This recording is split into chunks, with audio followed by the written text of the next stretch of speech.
Hey everyone, welcome back to my channel. So I am tackling a weekly meal prep. I have kind of gotten out of the rhythm of doing these, but I'm working my way slowly back into doing these. They just take so much stress off of me because I know that half of the work is done, if not more, and I can quickly get my dinners pulled together at the end of each day because I have so much prepared beforehand. I'm going to be starting out by using up some bananas that I thought my little ones would be eating, and we are going to make some banana muffins, but first we have to make some homemade brown sugar. I just wanted to have a baked good that we could eat for breakfast over the next 2 days, and that is what this did. But we need this wonderful homemade brown sugar, and it's really easy to make. You just take regular white sugar and you add in molasses, and it doesn't really matter if it's baking molasses or blackstrap molasses. You just might need a little less if it's blackstrap molasses.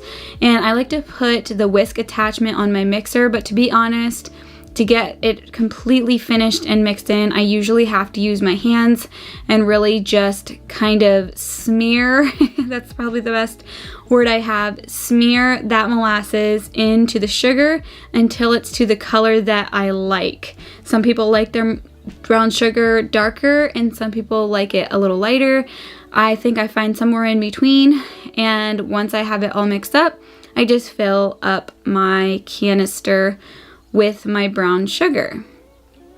So as usual, the recipes will be in the description box below, either a link to them or they'll be typed out if they are a recipe of my own or one that I use often.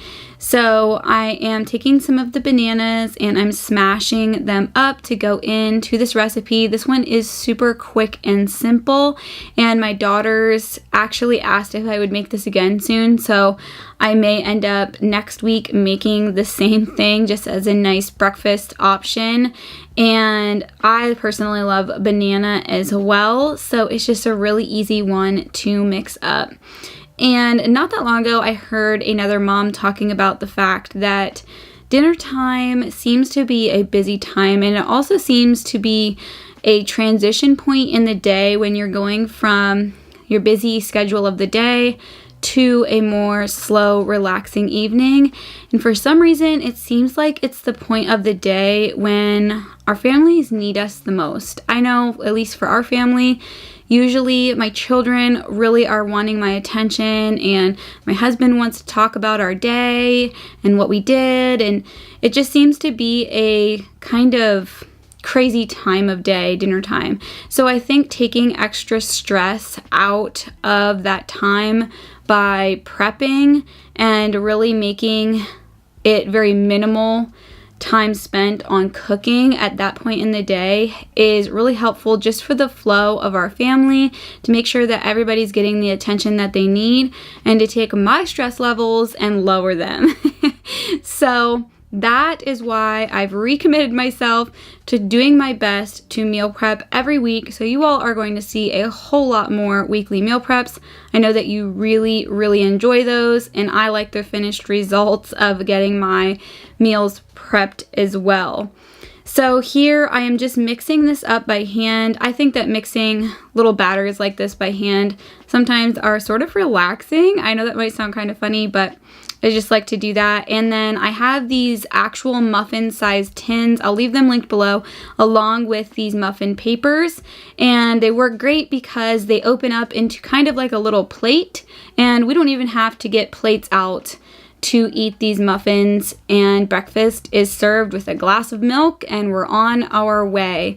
So once I had the batter in the little muffin papers, then I went ahead and mixed up the crumble that went on top. It's like some butter, some flour, the homemade brown sugar, and some cinnamon, and I just kind of whisked that together, and then I put those crumbles on top of these muffins. Another option you could do is, once they are baked, you could do like a drizzle if you wanted to use some powdered sugar and just kind of make like a glaze for the top of them. but I just love the taste of brown sugar, and so does my family. We're also really big fans of cinnamon in our house, so this is just an easy way to get the topping on there before it's baked and throw it all into the oven. And like I said, I did have a bunch of bananas that my little ones convinced me they were going to eat this past week.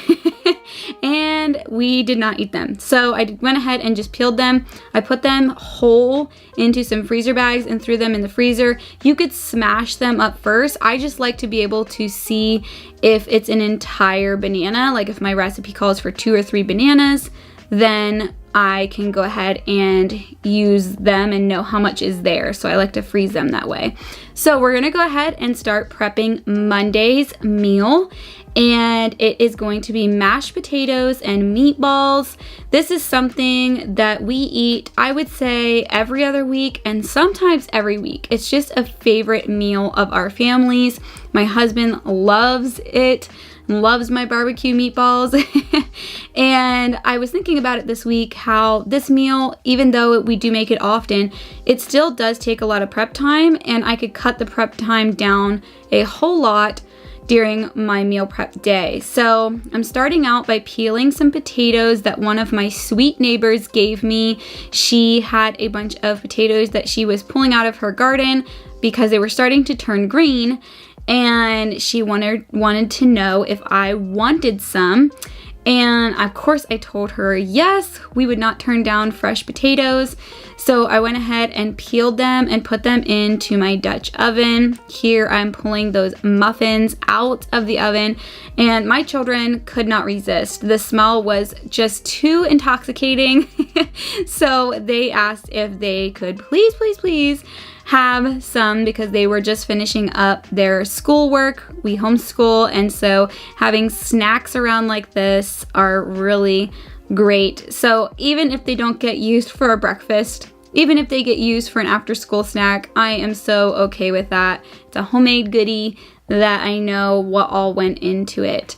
So back to our mashed potatoes. I love using my Dutch oven to make mashed potatoes because it helps the potatoes cook pretty quickly, and that's always the time-consuming part of making mashed potatoes, is to boil the potatoes. And I do not like using my canned potatoes for mashed potatoes. It just has the weirdest texture, and so it has to be fresh potatoes for mashed potatoes.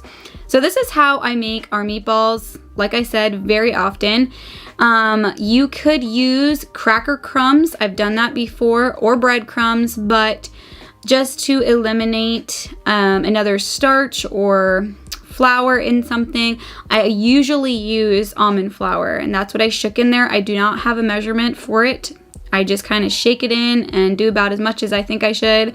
And then this was 2 pounds of beef, so I put in 2 eggs. I always just do an egg for every pound of beef that I'm making.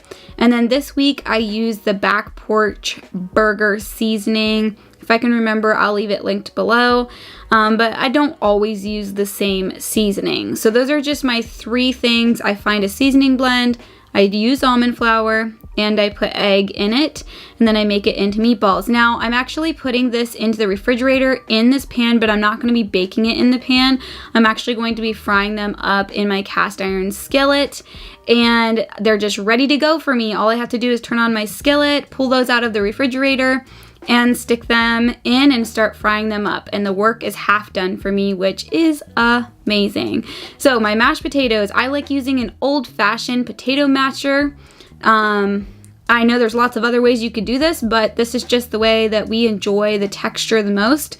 So I usually look what's in my refrigerator and go from there. So I usually like to use sour cream and some butter, and I'll add in a little bit of milk. Usually it's almond milk. That's what we often have on hand, is almond milk, unless I'm making yogurt that week.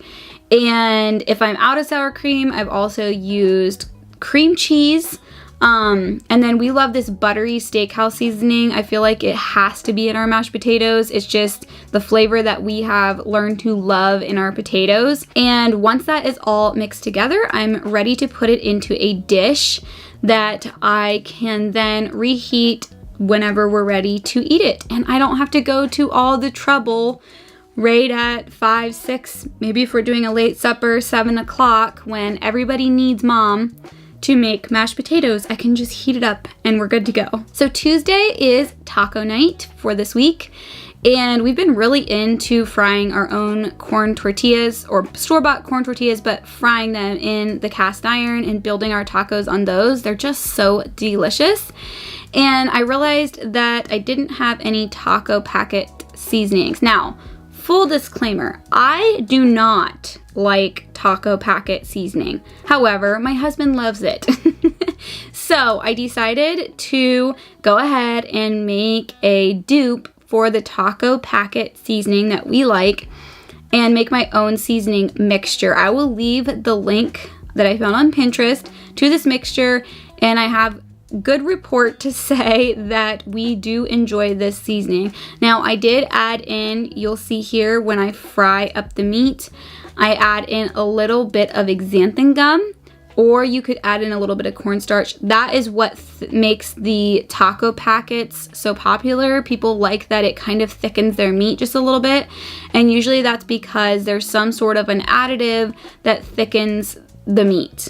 So once I had the taco seasoning mixed up and well combined with a whisk, I went ahead and just put it into a jar where I can just store it in my pantry and pull it out as I need it. And I did not take a measurement on how much of this seasoning you would use per pound of beef or whatever ground meat you're using. However, I just kind of eyeballed it and shook it over the meat. Once I've worked with it a little bit more, I will report back and let you all know how much to use for each pound of meat. So I just labeled the top with my Sharpie, and then I went ahead and put a little bit of avocado oil into my cast iron, and I put my 2 pounds of ground beef in there. We used to be able to get away with 1 pound, but as our family grows and children get bigger, you have to feed more. So I chopped up the local ground beef that we buy. We've started buying a quarter to a half of a beef at a time, and I just love having that meat in the freezer. I highly recommend checking local to you where you can access meat like that. It's just so much better quality, and it's just convenient. I don't have to run to the store every single time I need beef. I just have to run to my basement in a deep freezer. So here I'm just adding the seasoning on top of the meat as well as some of the xanthan gum, and I'm just stirring all of that in and just letting it cook a little bit. I think I also may have added a splash or two of water, and I'm going to store that in a dish with a lid in the refrigerator, and then all I'll have to do is heat that up whenever we're ready to make tacos. And it made taco night go so quickly this week. I love this. It's just an easy one, and my pan is free to toast up the corn tortillas, and it just goes really fast. So now we're going to work on Wednesday's meal. We're doing barbecue chicken, potato salad, and my home canned baked beans. I will leave the recipe link or video link below where I made those home canned baked beans. They are a bit of a detailed recipe, and you'll definitely want to check that video out if you're interested in doing that. So now I'm opening up a bunch of chicken we had in our freezer. We have a couple local stores that will sell 40-pound boxes of these chicken quarters, and they're so delicious on the grill. So I'm going to make a marinade for these, and they're going to sit in the refrigerator for a couple of days in this marinade. It has some water, some white vinegar. I'm adding in avocado oil. You could do olive oil or a vegetable oil. I feel like they're all pretty interchangeable. And then I grabbed a jar of this canned lemon juice. And before you all start commenting, wait till the end of this video. I will show you how I can lemon juice. You all have seen me freeze it before, but I did get some canned, and I want to show you how to do that. It's so incredibly easy, and I can buy half bushel boxes of lemons from my local bulk food store and juice them myself and can them. So I put the lemon juice into the marinade, and now I am just mincing up some garlic cloves with my little rocking mincer. I love this thing. It's just easier to clean than the mincer that has 2 pieces where you press it together. I can throw this in my dishwasher and it cleans up pretty nicely. And then I'm adding in some of my pink Himalayan salt. And then you could do any seasoning, but we have this bourbon peach seasoning. I think I got it at Costco some point in the last 6 months. And it's just been a very good chicken seasoning. And then I'm adding in some raw local honey. And we are going to just whisk all of this up together. And then I'm going to dump it across the chicken. And if you guys want a really easy hack to doing a good marinated chicken and you don't have time to even put a marinade together, I sometimes will even use like an Italian dressing where I just let the chicken marinate in that, or a vinaigrette, like a salad dressing. It's an easy little hack for quick marinated chicken. But this marinade is very good. We definitely enjoy it. I think it's our favorite way to make chicken. So I'm gonna let that sit and marinate, and then along with this meal, we're also going to be doing a potato salad. Now this is something I like to use my canned potatoes for. If I can find the video where I've made canned potatoes in the past, I will try to link that below. And I am just taking the potatoes, I'm cutting them a bit smaller, a little more bite-sized for the potato salad, and then I do rinse them once and just kind of drain them off a little bit before I add in some of the other ingredients. And normally in my potato salad, I really like to have hard-boiled egg, but you guys, I forgot to make it this morning. I was planning to make hard-boiled egg kind of before I started my prep, and I totally forgot. So you know what? This week we're gonna have potato salad without hard-boiled egg in it. So I also had this margarita seasoning from Kinder's Seasonings, and I haven't found too many uses for it. I think I've tried it on chicken. We need to try it some more on chicken, but I thought, you know what, this might be kind of good, more like a margarita flavored potato salad. And actually it did work out. It tasted pretty good. So I put that in the refrigerator, and that's something that tastes better if it can sit for a couple of days anyways. So it will sit in there with the marinating chicken. Thursday, we're doing chicken alfredo and cheesy broccoli. Now this is where planning helps you out so much. You might have wondered why I was putting so much chicken into my marinade for our family. So actually that chicken is doubling as chicken for this alfredo as well. So we will grill that chicken up, and actually on my husband's smoker, we'll probably smoke it. And then the next night I will shred what's left and we'll put it into this alfredo. Now I'm gonna explain how I make my alfredo sauce. I always start out with a stick of butter and a pack of cream cheese. So I put the butter into the pan, and usually I put my garlic in, but I forgot to this time around this way. So I will melt the butter and the pack of cream cheese. I'll even add a couple splashes of milk just to help kind of thin down that cream cheese. I whisk that, I let it kind of slowly get nice and warm. Then I grab whatever cheese I may have around. Usually it's mozzarella and some Parmesan. However, I didn't have any Parmesan this day, so you know what? We're making it without. And that's what I do. I generally don't like to have to run to town for just something really small like that. If we don't have it, we'll do without it. So here I'm just shredding up an 8-ounce block of mozzarella. I'm throwing that in the pan. You do want to be attentive to this, because if not, you will have it burning to the bottom of your pan. So you want to be whisking as you're going along, and you're gonna see that this sauce is extremely thick and creamy without ever having to add any flour to this.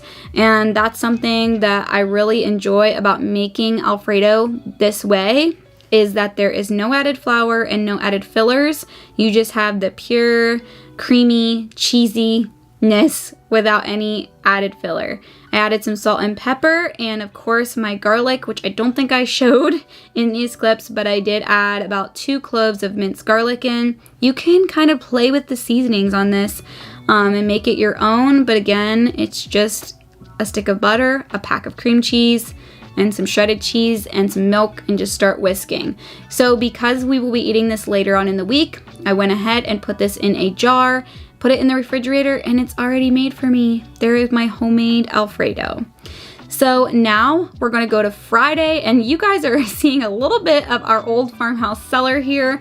So I'm going and digging in my freezer, and I'm pulling out a roast. And I'm doing this, and of course this is 5 days in advance, or 4 days in advance or so. And I'm gonna pop that into my refrigerator, and I'm just gonna let that thaw out in my refrigerator. And it's going to take a couple of days to thaw out, which is perfect. And then when I'm ready, I can just go ahead and put it into my slow cooker with some potatoes and carrots, and we will have a delicious roast and a very easy dinner. Alright, so now we're going to go on to some long-term prep, because you guys know it is canning season. You know I can't keep my fingers out of a little bit of canning. So I'm going to be canning up some peaches. I got a lot of requests to show you all how to do this. And it is peach season here in Pennsylvania, and we have been enjoying all things peaches. My husband's been making a lot of peach milkshakes. We just love peaches in our house. So I'm just making a very simple syrup. I just put some water into my kettle. Just kind of keep track of how many cups of water you have. And then you want to put half the amount of sugar. So if it's 10 cups of water, then you need 5 cups of sugar. And that is for a more medium or lighter syrup. Some people will put equal amounts water and sugar. It just depends on how sweet you want to do it, and you can even do it with a very little amount of sugar.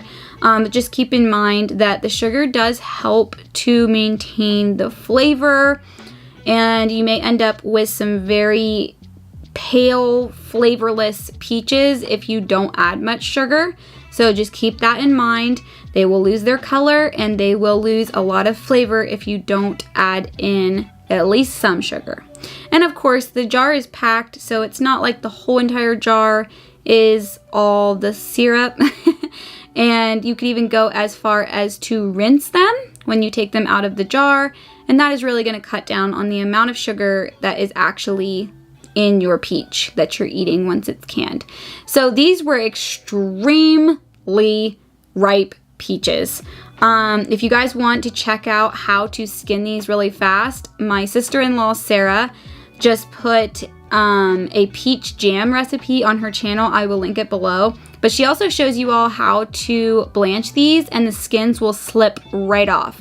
I didn't do this because I could pull a lot of these skins off, and they just were so ripe. The skin was practically slipping off of some of them, and so I just went ahead and cut them and used a knife to pull any extra skin off, and then I sliced them because I will probably be mostly using these for baked oatmeal through the year. And I added in the simple syrup over top of it, just filling it up to the neck there, and then I wiped off the rims with a cloth with some white vinegar on it, because you don't want any little pieces of peach to mess with your seal. And once I did that, I put my lids on, and we're gonna put them into a water bath canner. So you're gonna put your lids on, you're going to put your rings on finger tight, and that just basically means just tightening it with your fingers. Don't overbear on it. And then you're gonna fill your water bath canner completely with water, or I should say at least to cover the lids. So you wanna just make sure that the lids are just so covered, and you're going to bring it to a rolling boil. I get a lot of questions about what it means for processing time. So the processing time for these, I cannot remember. I don't want to misquote it, so I'll just put it here on the screen. But if the processing time is 20 minutes, then you need to have it at a rolling boil, which is what I'm showing you a clip of here, for 20 minutes. So once it reaches that rolling boil, then you would set your timer for 20 minutes. And then once they cool, they look like this. They're so delicious and so beautiful to have sitting on your shelf or in your kitchen. Then I take the rings off. I explained that in another video recently of why I do that, and mark them and store them in the cellar. Okay, so here is a half bushel of lemons, minus a few that we've been using fresh here and there. And I just got this from a local bulk food store for a really good price, and these were so juicy. I was so happy with these. I just took them and cut them in half. I used my little electric juicer, and I will leave that linked below. You all saw me use that in the video where I froze some lemon juice. And I actually got a little over a gallon of lemon juice out of this. And then I just fill up my jars, leaving about a 1/2 inch headspace, somewhere around there. Wipe the rims, and I put the lids on. And I think, again, I need to double check and I'll put it on the screen. I think the processing time for these were about 5 minutes, 5 to 10 minutes. And so you just want to bring that water bath canner to a rolling boil, set your timer, and process them, and then pull them out with a jar lift, and you have these beautiful jars of canned lemon juice. This makes amazing lemonade. That's the main reason I do this. Or you can use it in marinades or for a lemon meringue pie, whatever you want to use it for. Thank you guys so much for watching today. Subscribe if you're new. Comment, let me know which meal you thought was the most delicious looking to you. Let me know what you are working on in your kitchen as far as preserving, and I'll see you all in my next video.